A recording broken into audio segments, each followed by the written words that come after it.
Hello friends केते जण दर्शक बंधु कमेंट करथिले करडी रेसिपी दबा पे मु आज करडी रोसे करबी सेति भाबिले आपण मानक संगे शेयर कर देबी।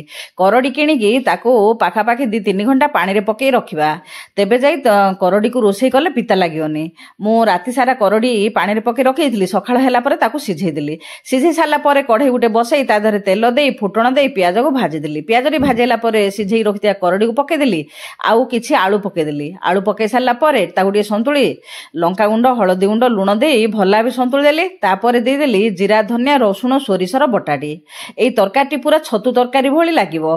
पूरा कषा कषी करी पानी दे देकी छाड़ देली सिझिया पे। टिके सिझिला पर पके देली टमाटो ता घुड़ा घुड़ी करी फेर आउ टिके पानी देकी छाड़ देली सिझिया पे। टमाटी सिझि साला पर ताको भला बे घंटा घंटी करके ओल्हेई देली। देखंतु एबे हेई गेला करडी आलूर राई रेसिपी।